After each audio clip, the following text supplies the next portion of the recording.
Voces CSIC Balears, el podcast que te trae las últimas novedades en ciencia del Consejo Superior de Investigaciones Científicas en les Illes Balears.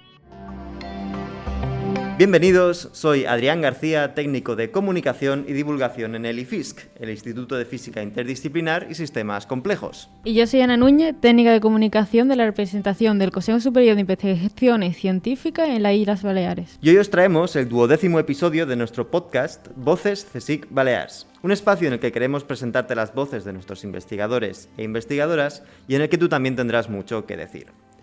Saludamos a nuestro científico de hoy, Andrés Ospina Álvarez.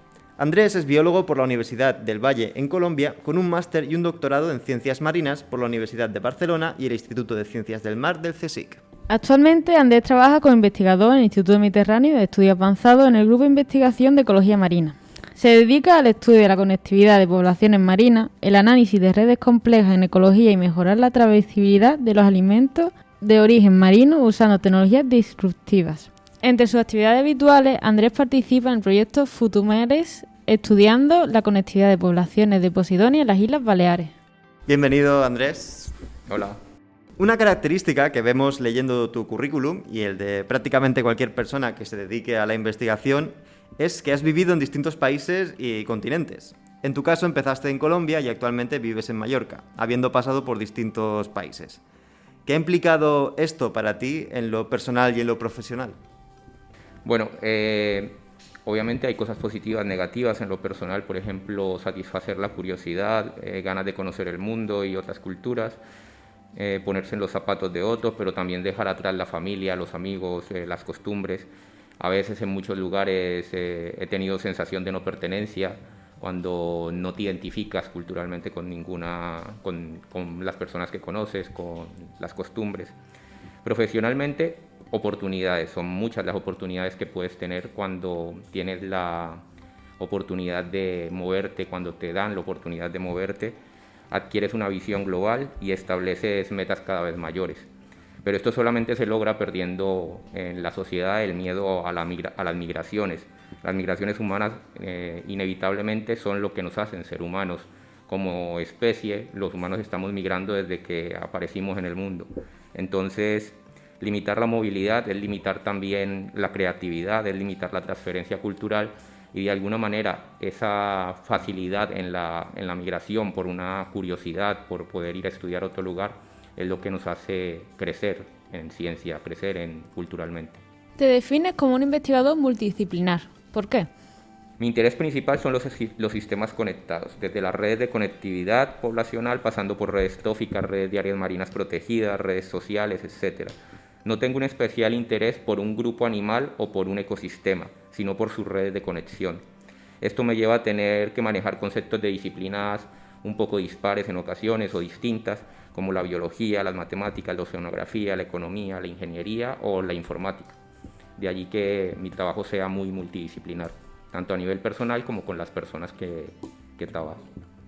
Un poco en esta línea, actualmente estás investigando cómo se conectan distintas poblaciones de organismos, en este caso marinos, gracias a las corrientes que dispersan las larvas y los propágulos. ¿Nos puedes contar un poco en qué consiste este mecanismo de conexión y si se está viendo afectado por el cambio climático?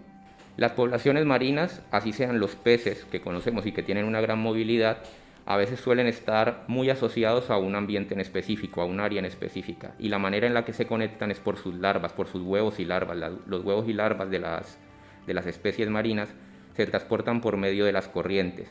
Entonces, de alguna manera, los huevos y larvas son los que están permitiendo que haya intercambio genético, que haya intercambio entre las diferentes poblaciones. Las especies marinas obviamente dependen mucho de la temperatura del agua. El tiempo que un huevo tarda en desarrollarse depende de la temperatura del agua. Entre más temperatura, más rápido se desarrollan los huevos y entonces menos tiempo tendrán de viajar por las corrientes marinas y dispersarse más lejos. Eso hará que entonces poblaciones que antes se conectaban queden desconectadas si hay cambios en la temperatura del agua. También los hábitats específicos que las especies utilizan para reproducirse pueden verse alterados, tendrán menos lugar para reproducirse porque las condiciones no serán las adecuadas. Y el tiempo en la reproducción Es decir, si antes, por ejemplo, tenían una época muy marcada en verano, ahora tendrán más tiempo, por ejemplo, algunas especies para reproducirse, abarcando lo que antes nosotros podíamos conocer como primavera u otoño. Entonces estas especies pueden ser incluso ganadoras en el cambio climático, o hay otras especies que prefieren reproducirse en aguas un poco más templadas o frías, y entonces lo que tendrán será una disminución del tiempo de la reproducción. Entonces esto puede traer consecuencias bastante importantes en cómo se establecen las especies, en cómo se reproducen las especies y obviamente en cómo estas especies nos pueden retribuir a nosotros en forma de las pesquerías. Dentro de la red Ecomar, has podido colaborar con entidades como WWF para analizar el mercado de importación y exportación de productos derivados de la pesca de tiburones y rayas a nivel mundial. Los resultados fueron publicados este año en un informe que tiene algunos datos impactantes, como que el 36% de las especies de tiburones y rayas están en peligro de extinción o que España es el máximo exportador de este tipo de productos. ¿Qué más puedes contarnos sobre este informe y las consecuencias que puede tener en esta crisis? Más que los números, aquí hay que destacar la problemática, es una problemática de la pesca, donde en Europa paradójicamente estamos apostando por una economía azul o una economía verde, lo cual incluye velar por la sustentabilidad de especies y ecosistemas. Actualmente en este informe nosotros detectamos que los Estados miembros de la Unión importan el 17% del total de la carne de tiburón mundial.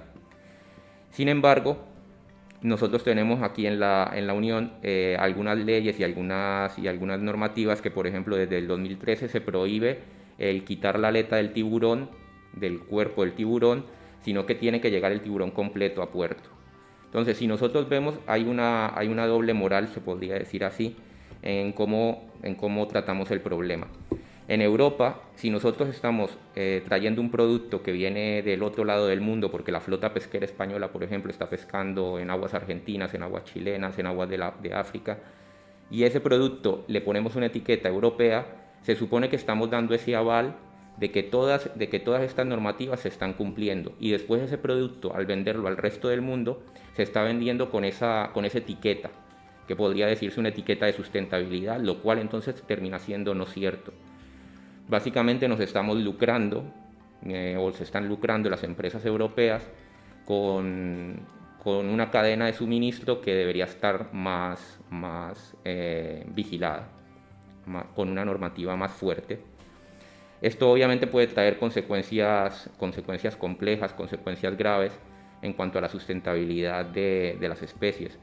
En otros países, por ejemplo, nosotros estamos viendo que la pesca de carne de tiburón ha sustituido la pesca de otras especies que eran antes más comunes, y es simplemente porque tiene un mayor valor en el mercado.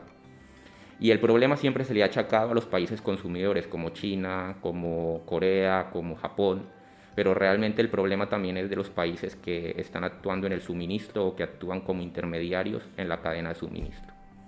Y en eso Europa tiene un gran papel, no solamente es España, también Francia, Portugal, Italia tienen un papel predominante. Francia, por ejemplo, con muchas de las islas que hay, que eran colonias francesas en el Pacífico Oriental, ese producto no tiene la etiqueta de la isla en sí, sino que tiene la etiqueta al final, cuando se mueve por el mundo, como producto francés. Entonces también se está avalando ese producto con normativas de la Unión Europea. Claro, y entiendo que la desaparición de depredadores en un ecosistema no solo afecta al propio depredador, sino que crea un desbalance en el ecosistema que puede acabar afectando a otras especies que no se vean directamente afectadas por la pesca, pero sí por la desaparición de esos depredadores, ¿no? Sí, exactamente. Hay un documental muy bonito de National Geographic donde Enric Sala, también un investigador español de Blanes principalmente, creo que actualmente es un investigador patrocinado por National Geographic, muestra esta problemática que comentas. También dentro del marco de la red Ecomar habéis utilizado datos de redes sociales para evaluar cómo sus usuarios perciben y valoran los servicios ecosistémicos de las áreas marinas costeras. Es un enfoque bastante interesante y al menos suena novedoso, ¿no? ¿Cuáles fueron las conclusiones de este estudio? En redes sociales podemos encontrar que las personas se manifiestan abiertamente sobre lo que piensan, sobre lo que sienten, y teniendo en cuenta esto, tomamos fotografías de Instagram donde los usuarios con los hashtags, entonces evidenciaban su preferencia o su desinterés o su interés o su apego cultural por una área marina protegida o por un área marina particular. Utilizando una red de conexiones entre los diferentes hashtags de todas las fotografías que podíamos recolectar sobre un área específica, creamos una gran red de conexiones donde se podía sacar un discurso general de lo que la gente valoraba, de lo que la gente pensaba sobre los lugares, cómo los veía, cómo los utilizaba. Encontramos respuestas dispares, desde alegría hasta tristeza. Obviamente en esto hay que respetar la privacidad de los usuarios y no podemos ir a ver específicamente por qué un usuario pone tristeza o todo esto, pero sí que detectamos que no únicamente es el área marina protegida costera para ir a bañarse a la playa o para ir a disfrutar de este lugar, sino que a veces hay, por ejemplo, sensaciones de apego.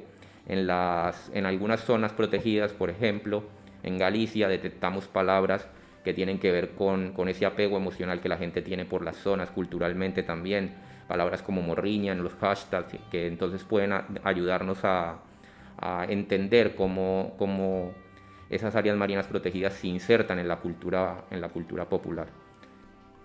¿Y este estudio lo habéis realizado únicamente con Instagram? ¿Hay planes de ampliarlo a otras redes? ¿O por qué utilizasteis Instagram y no Twitter, por ejemplo? Básicamente porque hay normativas sobre el uso de lo que uno puede hacer o no con los tweets o con las fotografías que supuestamente están en las redes sociales. Cada vez las redes sociales van poniendo normas más restrictivas para el uso de esa información. Esa información tiene un valor. Obviamente si yo puedo analizar fotografías, puedo saber también, por ejemplo, qué producto venderle a los usuarios, y esto las redes sociales y las empresas lo saben y lo utilizan.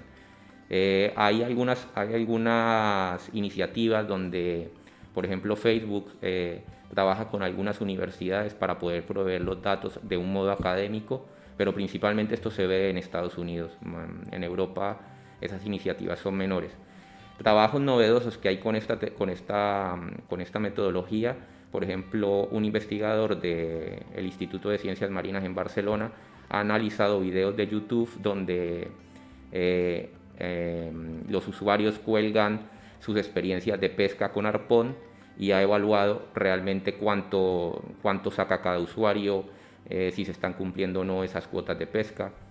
Nosotros intentamos también hacer algunas redes, por ejemplo, cuando trabajamos en foros o en conferencias, sobre la importancia del foro o la conferencia en Twitter, y sacamos las redes de conexiones con los institutos que nos conectamos, pero son más que todo iniciativas un poco más personales. No lo hemos plasmado en estudios, básicamente por esas normativas que existen de uso y restricciones que existen de uso. Yendo un poco más atrás en el tiempo, estuviste trabajando en el proyecto europeo CERES, en el que se estudiaba cómo afecta el cambio climático a distintos recursos marinos. En tu caso, me consta que te centraste en el conocido balear, la llampuga. ¿Cómo le irá a este pez en un escenario de cambio global? Cuando hablamos de cambio global, inevitablemente siempre hablamos un poco negativamente, catastróficamente, y no para todas las especies va a ser lo mismo. Hay especies que son de hábitos más tropicales o intertropicales, a las cuales el calentamiento global les va a ir de perlas realmente. Entonces la llampuga responde un poco a esta condición. La llampuga es un pez migratorio que migra realmente desde las zonas subtropicales a las tropicales por las estaciones, pero que si estuvieran las condiciones ideales de agua calentita en el Mediterráneo durante todo el año, podría vivir aquí en cualquier estación. Básicamente lo que hicimos con esta pesquería en las Islas Baleares es verla como una oportunidad, una forma de adaptación o de mitigación de los efectos del cambio climático para los pescadores locales, para la pesca artesanal local. Descubrimos que, por ejemplo, la llampuga podría ampliar su época de reproducción en 20 a 40 días, dependiendo del escenario climático evaluado. También vemos que podría haber una expansión de las zonas de reproducción hacia el norte, hacia la zona del Golfo de León, y que podría incluso haber más huevos y larvas en el ambiente, en las zonas de reproducción. Todo esto únicamente evaluando la temperatura. Estos modelos en los que nosotros tratamos de proyectar lo que sucede con una especie en el futuro, a 2080, 2100, se basan netamente en temperatura. La problemática aquí es que muchos modelos no cuentan la siguiente parte, que es qué pasaría, por ejemplo, con las presas de lo que se alimenta la llampuga. Entonces, tendrían que hacerse modelos anidados de diferentes especies para saber si esa llampuga que crece en el 2080-2100 tiene realmente presas de las cuales se pueda alimentar. Entonces sería un trabajo bastante complejo que rara vez se hace. Nosotros estamos tratando de llevarlo a esos niveles y además de integrarlo con plataformas bioeconómicas que nos permitan saber cuál sería, por ejemplo, el costo asociado de la pesca en épocas que no son tradicionales, o del combustible, proyectar el precio del combustible para saber cómo respondería el sector pesquero a poder incrementar la cuota de llampuga, etcétera, etcétera. Vemos entonces que mucho de tu trabajo trata sobre cómo el cambio climático está afectando a la vida de nuestros mares y nuestros océanos. ¿Qué nos espera? ¿Qué podemos hacer si es que se puede hacer algo? Yo soy el convencido de que esto ya es algo inevitable, no se puede frenar. Hay un punto, científicamente hay algo que llamamos el punto de no retorno, y para mí ya hemos pasado ese punto de no retorno. Ya lo único que nos queda es encontrar soluciones, adaptarnos y mitigar los efectos del cambio climático. Y las soluciones van por buscar estas especies que podrían alimentarnos en el futuro, por especies que sean un poco más resilientes, es decir, que tengan mayores condiciones para poder resistir estos embates de olas de calor o de falta de alimento por extinción por extinción o inhibición de las presas, etc. Entonces realmente es eso, como sociedad nos tenemos que adaptar y tenemos que entender que esto no lo vamos a retroceder, sino que tenemos que mitigarlo. Acabamos con la pregunta clásica de nuestros podcasts. Imagina que te dan una buena suma de dinero para que montes el proyecto de investigación que tú quieras, sin que el presupuesto sea un problema. ¿Cómo sería? El proyecto de investigación en el que estoy trabajando actualmente tiene que ver con trazabilidad de la cadena marina, de los productos marinos. Es decir, saber de dónde procede cada uno de los alimentos que nosotros consumimos. Y eso incluye el tener un conocimiento completo de la cadena de suministro desde el momento en que se pesca hasta el momento en el que llega a nuestra mesa o llega a los mercados. Hoy en día hay tecnologías disruptivas. Estas tecnologías disruptivas son lo que se conoce como blockchain o el Internet de las cosas. Si nosotros somos capaces de poner etiquetas en las cajas de pescado, en los barcos pesqueros, en los camiones que llevan el producto desde el puerto hasta el mercado, y que esa etiqueta esté asociada tanto en algún momento a las cajas y después a los individuos, podríamos completar una cadena de suministro con un tracking de todo un registro de todo lo que le sucede a ese pez desde que sale del agua hasta que llega al supermercado. Incluso hay etiquetas inteligentes que se están desarrollando actualmente que pueden grabar la temperatura que hay en el ambiente, que pueden saber el peso el peso de una caja que se pone sobre una balanza, que podríamos conectar a cámaras de vídeo, donde con programas de inteligencia artificial podamos medir la talla de los peces automáticamente por medio de estos programas de inteligencia artificial, por medio de esta tecnología. Si nosotros logramos esto, podríamos entonces proponerle a la gente que programas como de conoce a tu pescador o conoce de dónde viene el producto que consumes, de una manera que sea más verificable, trazable y sustentable.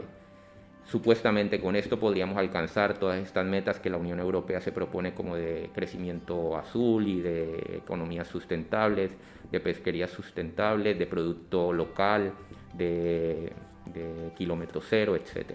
Lo dejamos aquí, Andrés. Un placer tenerte en nuestro podcast. Muchas gracias. Hoy hemos aprendido cómo las distintas especies de nuestros mares y océanos se pueden conectar gracias a las corrientes marinas. Además, hemos visto cómo las redes sociales pueden ayudar a los investigadores e investigadoras a entender cómo la gente percibe, valora y utiliza las áreas marinas costeras. Y por último, cómo el cambio climático les puede llegar a afectar. Os recordamos que la ciencia que se hace desde el Consejo Superior de Investigaciones Científicas de las Illes Baleares no para nunca. Nos seguimos escuchando. Mientras tanto, nos podéis seguir en nuestras novedades en @CSICBalears en Twitter, Instagram y Facebook. Nos vamos. Mientras, la ciencia como la vida seguirá abriéndose camino. Voces CSIC Balears, el podcast que te trae las últimas novedades en ciencia del Consejo Superior de Investigaciones Científicas en les Illes Balears.